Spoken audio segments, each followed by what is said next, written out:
I recently finished reading this book called Daily Rituals, and it's an interesting book. It's not necessarily, doesn't have a lot of insights in it, but in its own way it does, because it goes through and it chronicles a bunch of different artists, artists and creators, Benjamin Franklin, people like that, and it just talks about how there's some nice little illustrations and stuff, and it talks about their daily rituals. It's as simple as that, and it's such an insightful book, though, because it has so many interesting people in here. Like, there's Sylvia Plath, there's Henry Miller, Scott Fitzgerald, Gustav Mahler, Carl Jung, Karl Marx, Thomas Mann, the list goes on. Benjamin Franklin's in there. It's really interesting, though, because it's kind of cool to see, as a creator myself, what all of these people that I really look up to spent their days doing. And it's funny because some of them are extremely regimented. They say they live out in the country and they get up at a certain time and they go work on their compositions until they go to bed, or they do, a lot of them have somewhat of a regimen, but it's really interesting the ones that absolutely did not have a regimen at all.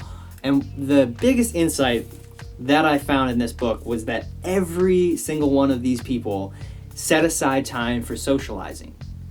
And that's really something that woke me up, because as an artist, I kind of want to be working all of the time, and I think if I'm not working, there's someone else out there getting ahead of me, and there is probably a bit of truth to that. The thing is, it's probably really important to socialize, and these people all realize that, because that's kind of, it makes your mind a little more elastic, because you get to talk to people and you get to bounce ideas off of people, and a lot of inspiration can come from that. A lot of my best inspiration ever has come from talking to other people. And philosophers, composers, painters, everyone can get inspiration from other people, and that's what this book kind of resonates with me for.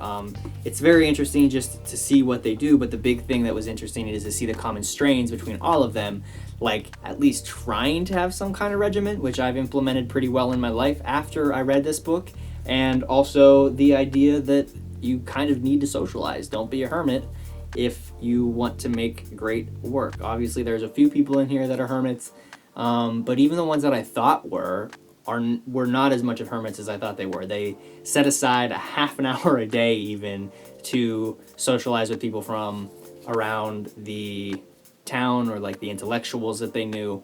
So the book's called Daily Rituals by Mason Currey, and I'm going to put a link down in the description below where you can buy it if you're interested in checking it out. I will also put a link to Goodreads where you can find reviews of the book.